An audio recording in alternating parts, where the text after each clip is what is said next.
it's always been a privilege to sit with them and to be a part of their conversations. So I want to start with, there are some losses that feel too heavy for words, but the passing of Aunt Lisa is definitely one of them, but she was a person who leaves behind a space that cannot be filled and a light that cannot be replaced. So eulogizing her is something of the utmost importance to all of us because she deserves that. What I appreciated the most about Aunt Lisa's, anytime in my global travels, I always had a thing of bringing my aunts back rosaries from whatever cathedral. I have a fascination with cathedrals, so every time I would visit, I would light candles for them, I would pray for them, and I would bring them back rosaries when I was traveling to other countries. And we always had wonderful conversations about faith and about the things that bound us together in faith and in loving God. So Islamically in the Quran it says, the one whom the angels take in death, being good and pure, the angels will say, peace be upon you, and enter paradise for what you used to do. So we have a word that's called tayyib, which signifies purity and goodness and wholesomeness. And it describes their state, their soul, how pure it is, their deeds, how good they were, and their beliefs, how sound. And their departure from this world in a state of spiritual cleanliness and goodness is the way that she left. And that was Aunt Lisa. She was a fierce advocate for the people she loved. She was protective, loyal, and endlessly giving of her heart. She created a compassion and kindness that feels rare in a world that often feels cold and unforgiving. Her beauty was undeniable, and as we see her looking absolutely stunning now, as she goes to meet her Lord, though it was the spirit that truly illuminated every room that she entered, and you felt her warmth the moment that you met her. And it was a gift from God to know and love her. She was always in good cheer, always looking fabulous, and as my sisters Alicia and Angela lovingly say, she never left home without her lipstick. Even through hardship, Aunt Lisa showed us what grace, resilience, and joy looked like, and to know her was to be loved fiercely and completely. She was a phenomenal mother, wife, sister, and an inspiring friend. She raised an extraordinary family whose bond is remarkable as it is special. And while her passing has shaken the world that they live in, I know that the love she poured into them and the love they have for one another will continue to be the foundation that carries them through their grief. Aunt Lisa was also an incredible, loyal, and compassionate friend. She was always there in the good times, the hard times, and in the quiet moments when you just needed a shoulder to lean on. She showed up consistently, genuinely, and without hesitation. And not just for her friends, she showed up for us as well. Like, I would always get phone calls, hey, what are you doing? What's going on? She would text, catch up on Facebook, tell me how proud she was of the things I was doing. But she brought so much joy and laughter into all of our lives, and that's something that we will hold always. And as I said, people often will ask me, why I hung out with them. And it's funny because,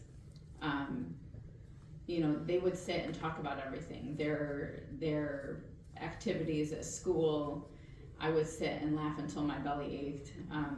And I would be able to hear their stories about school events, dances, boyfriends, the things Mom never told us.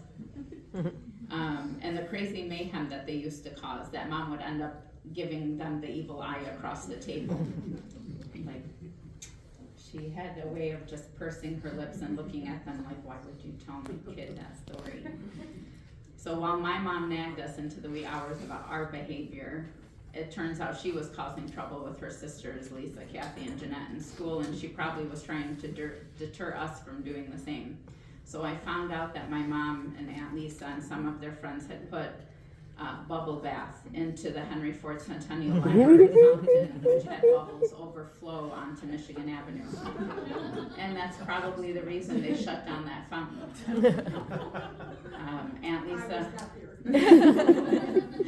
Aunt Lisa, though, did get Aunt Jeanette into going to quarter mania. And one night their whole table won, and Aunt Lisa and Aunt Jeanette won bottles of wine, which to their pure joy, as if you know them well, they were absolutely ecstatic and laughed like little girls. And it was a perfect night, and one that Aunt Jeanette will always hold close. She even got Aunt Jeanette into carving pumpkins and got her to buy a whole kit so that she could try to keep up with the pros. And though these moments may seem small, they're priceless now. They had a group chat, which let me tell you was absolutely hilarious, because I would get into Mom's phone and I would enjoy reading these messages because I could, because I had the passcode. But their little quad cutie dinners were another gift, because no matter how early they went, and I'm really not joking when I say this, no matter how early they went to a restaurant, they closed the place down.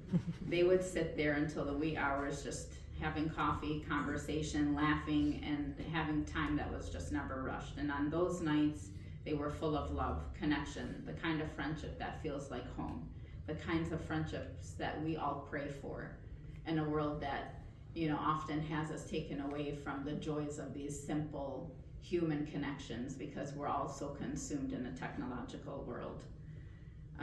But it's a beautiful gift to have had a friendship for 60 years that was steady, full of love and happiness. She was also a giver in the quietest and most thoughtful of ways, and she would send Christmas cookies to her sisters from other misters. I know something that my Uncle John truly loved. And it was just who she was, always thinking of others, always giving, always showing love through action, and I believe that was one of her love languages, was acts of service. Their little crew made a promise that wherever they go, there will always be a cheer for Lisa, because she will always be with them and us as extensions of our mothers, and the bond that they have at their tables and their conversations and their memories and in all of our hearts. Words could never fully capture how extraordinary she was, because she's more than what language can hold. She was the biggest cheerleader for the people she loved, and she loved with her entire being. We are so blessed to have had a lifetime of memories to cherish, and a legacy of love that will live on through her family and through all of us who are lucky to know her. And I'll, end with these brief words, and Pastor, I appreciate the things that you were saying, because oftentimes our faiths intersect in a beautiful way. In the Quran it says, "To the righteous it will be said, O reassured soul, return to your Lord, well pleased and pleasing to him, and enter among my righteous servants, and enter into my paradise."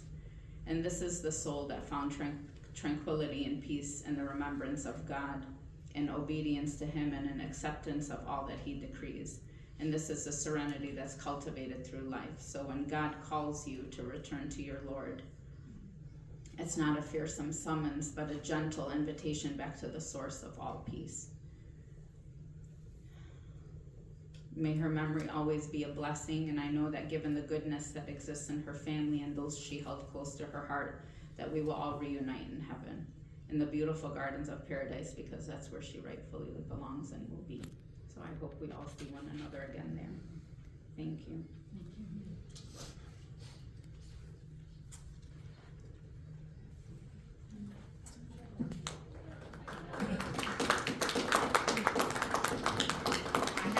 You would think that these women don't know how to talk, but let me tell you, I've had to leave early from functions.